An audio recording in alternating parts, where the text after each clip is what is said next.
Welcome to my channel, and here is a talk titled Logic, Morality, Elephant Hunting and the Curious Case of Charles Rawden Maclean. Now, in this talk, I'm going to speak about the strange places where logic and morality collide and why South Africa, of all countries, is the perfect laboratory for that collision. First of all, let me talk about elephant hunting.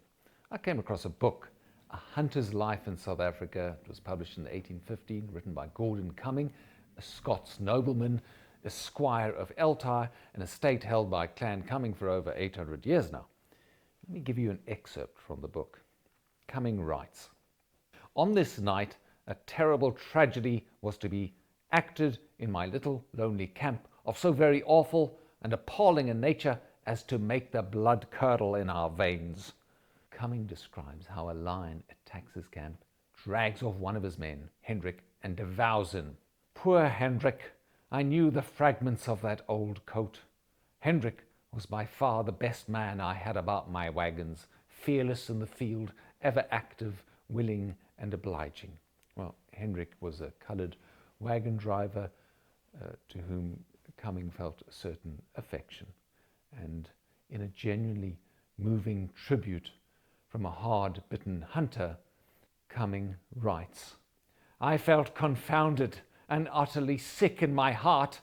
I could not remain at the wagons, so I resolved to go after elephant to divert my mind." Hang on a second. His best mate here has been eaten by a lion, so he desires to go kill elephants to feel better about it. Now, where's the moral equivalence here? This isn't exactly a proportionate response to a terror attack. I mean, imagine the UN Security Council debating that one. Well, then again, did Gordon Cumming really kill too many elephants? I mean, hunting elephants has been evolutionarily significant for Africa, for humankind. And the modern fashion of not hunting them has created serious ecological imbalances, like big trees and smaller game pay the price for our well-meaning kindness. Now, never trust anyone whose political or ecological slogan boils down to be kind. That's how you end up with collapsing ecosystems and worse, vegan cupcakes.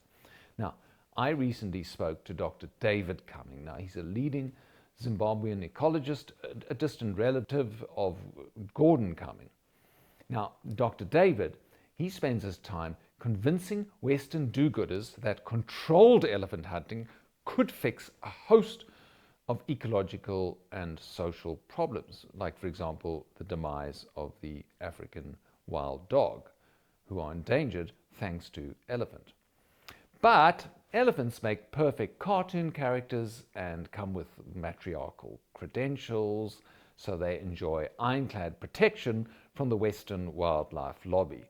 Now, Mugabe, remember him, he used to be the president of Zimbabwe. He could crush gays, he could rig elections, he could take out farmers, and he could destroy the economy, but he didn't dare touch the elephants. He was scared of the Wildlife Lobby. All right. So the appetites of the elephants are a nightmare for ecologists. There are simply too many. And this, ladies and gentlemen, is the actual elephant in the game reserve, so to speak. So we seem happy to hunt elephants as long as it comes with a peer-reviewed scientific paper, or to make it sporting, perhaps with a short stabbing spear, the way Shaka Zulu did it.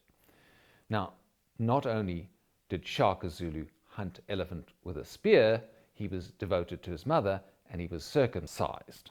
If Johnny Clegg was the first white Zulu, Shaka was the first black Jew. Like Clegg, Shaka was ahead of his time. For all the macho legends, he was surprisingly in touch with his feminine side.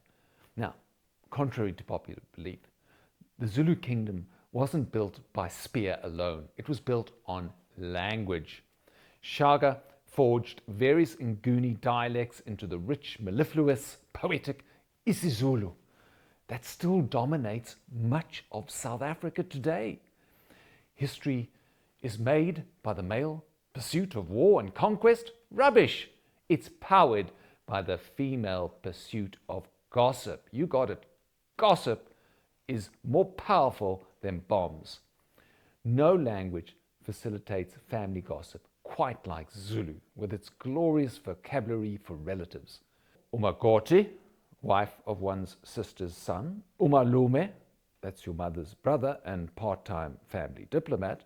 And ubabekazi, your father's sister, who knows everything about everyone. English just has in-laws. Zulu has this wonderfully elaborate architecture of gossip with a precise word for every imaginable family role. You really feel at home and part of the family if you're in the Zulu community, unlike our atomized Western way of being. So, when Shaka was out hunting elephant or recruiting tribes for his language academy, he left the royal kraal safely in the hands of his female relatives. Yes, he trusted their multitasking skills and their ability to control things, not through the double-edged spear, but through the double-edged tongue. Shaka was ahead of his time on gender politics, and he was also ahead of his time on racial politics. Perhaps an early critical race theorist, you could say. He argued with Natal adventurer Francis Finn, one of the first white settlers into Natal. He argued with him about skin color, and he delivered this knockout line saying, "Abelungu bembate izingubo kopela ukufihla izikhumba zabo izimbi," which means white people wear clothes only to hide their ugly white skins. Take that, Francis. But back to the point of this talk. Is there logic to ethics?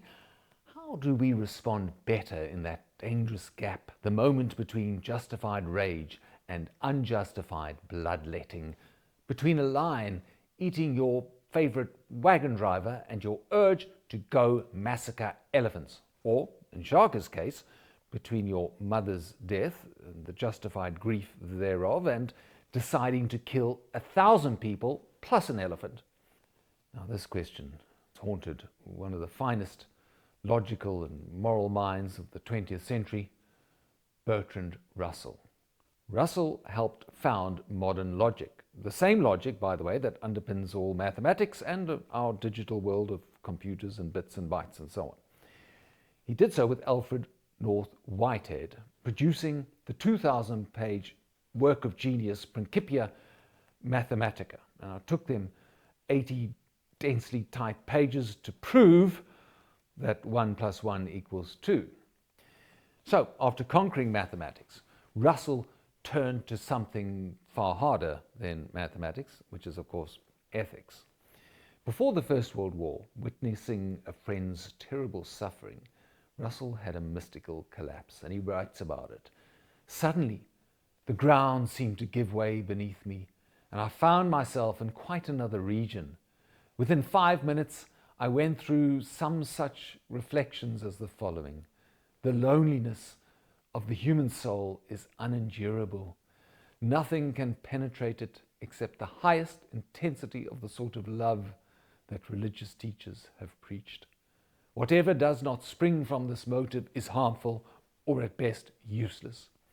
It follows that war is wrong, that the use of force is to be deprecated, and that in human relations one should penetrate to the core of loneliness in each person and speak to that."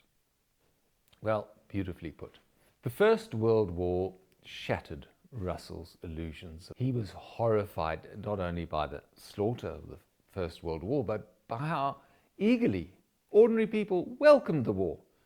And he discovered to his amazement that average men and women were delighted at the prospect of war. And he felt compelled to protest. At a pacifist meeting in working class London, a drunken patriotic mob attacked, led by fierce women, viragos, wielding wooden boards studded with rusty nails.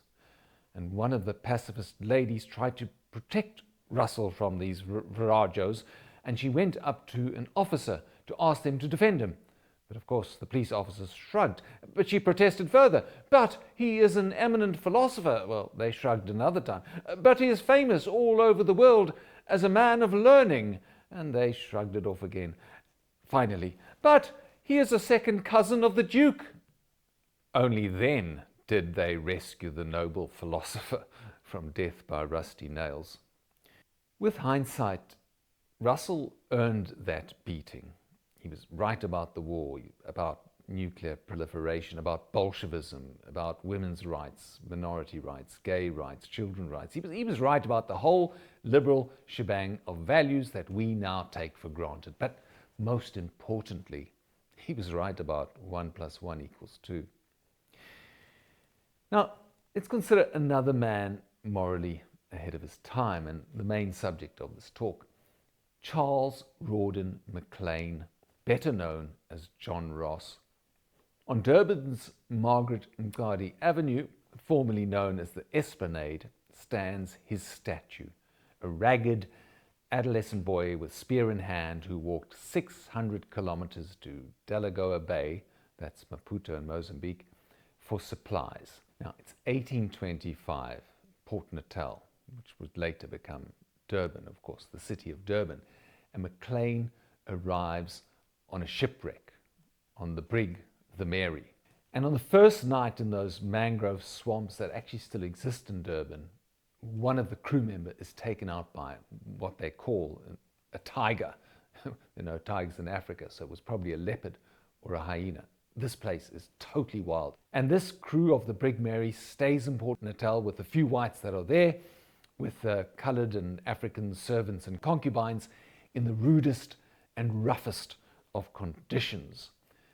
But this area falls under the great tyrant Shaka's control, and Shaka has spies everywhere, and so you can't land a ship there in Port Natal without word getting back. So within a short time of being there, the entire crew are compelled to take a 3-day hike to Shaka's royal kraal to pay their respects.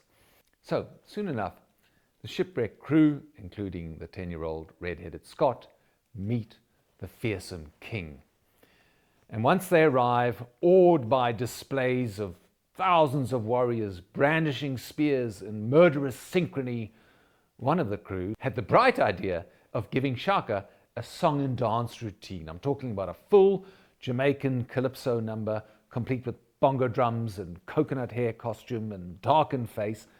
Yes, the man has the gall to blackface Africa's most fearsome tyrant.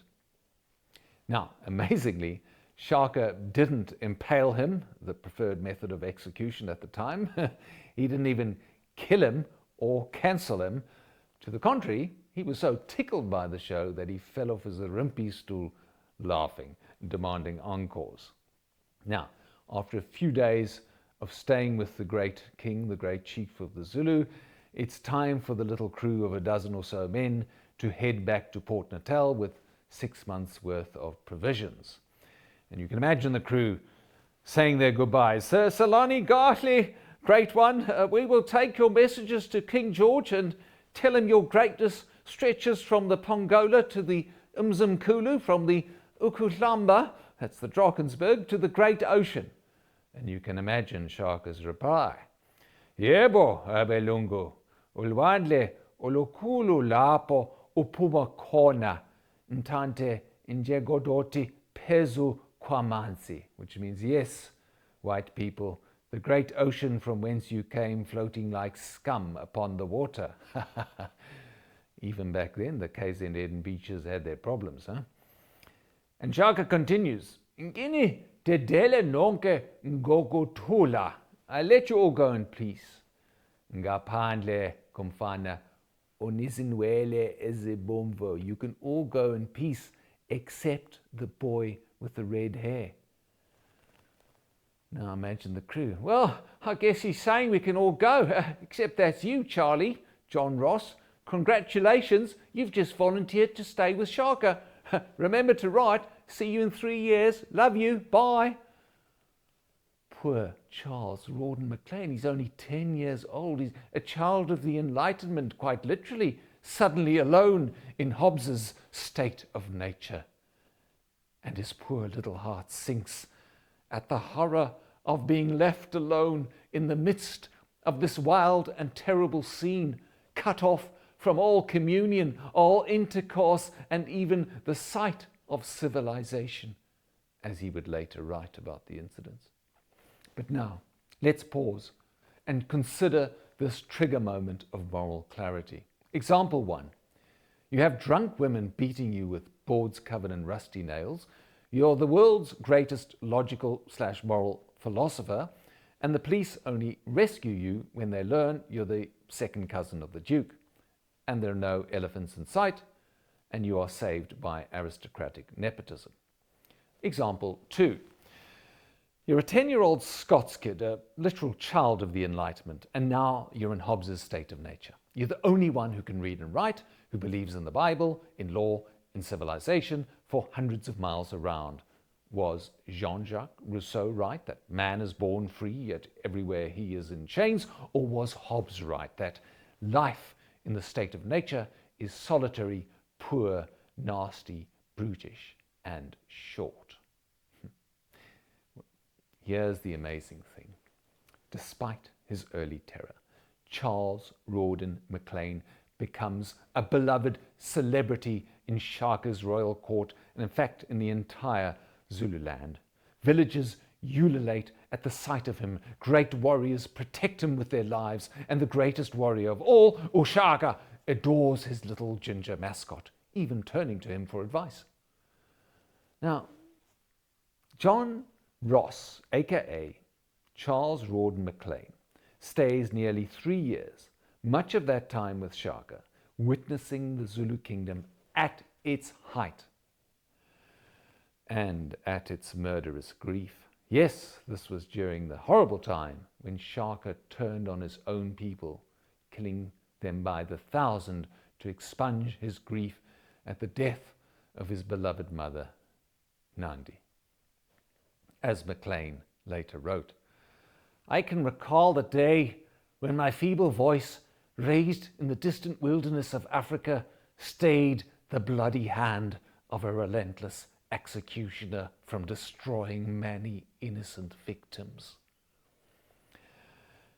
In adult life, Maclean became a ship's captain and a stipendiary magistrate on the Caribbean island of St. Lucia, a job that involved mediating between white colonists and indigenous locals, something which he was uniquely suited for.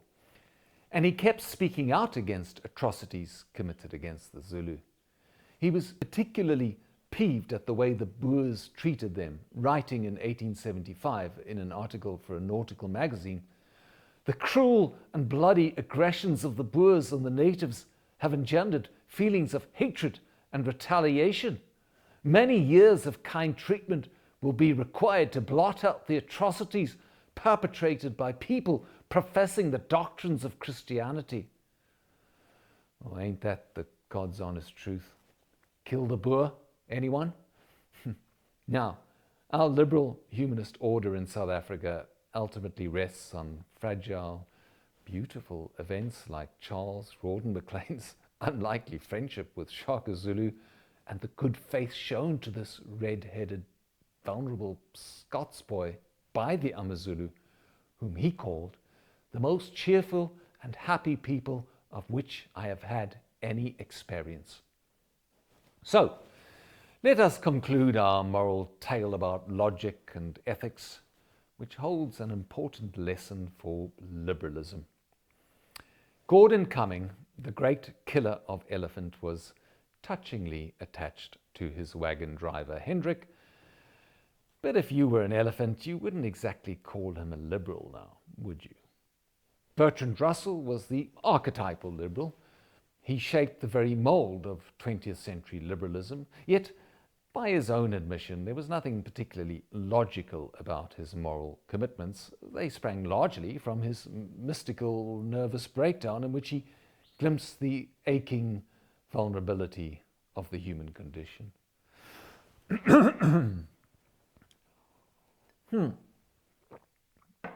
What about Ushaka? Now, as far as the white man was concerned, Shaka behaved impeccably, offering those early settlers aid and protection when he could have wiped them off the map with a flick of his wrist. He also had the good grace not to be politically correct about that calypso routine and not get precious about cultural appropriation, never mind the full-blown blackface. For that alone, he deserves an airport and an amusement park named in his honour. As for what he did to his fellow black man, we will leave that for them to judge. Now, that leaves us with Charles Rawden Maclean, surely the true moral hero of our tale. I will not speak for him, but rather let his kindly ghost speak through me, if you'll allow me to channel him by way of conclusion, and apologies for my Scots accent. The ghost of Charles Rawden Maclean. I rose to become a respected ship's captain. This is in the age of slavery and sugar. I opposed slavery with all my heart, but not sugar. Sugar I shipped dutifully from the West Indies to the glorious centre of empire, England.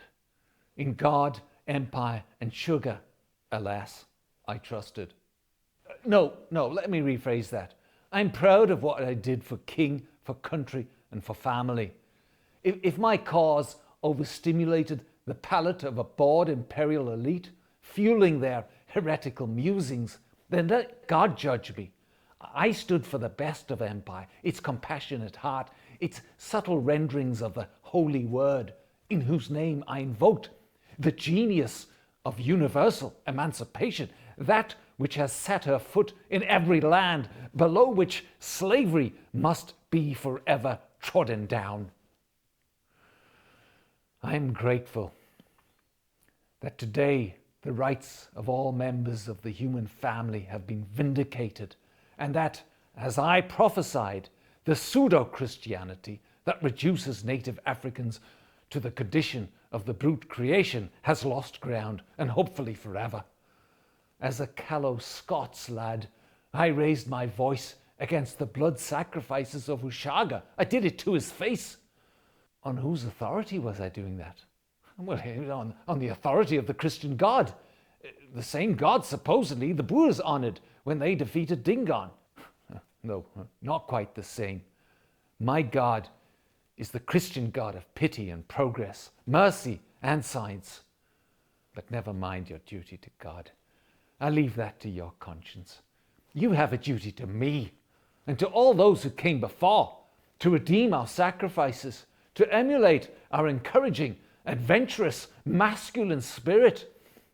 Your country belongs to that class of man which shares a divine instinct for civilization, a devotion to truth and goodness, a posture of reason and intellectual curiosity. In the name of the Father, there is not only shame in your civilization, there is edification in it. And there is glory in it too.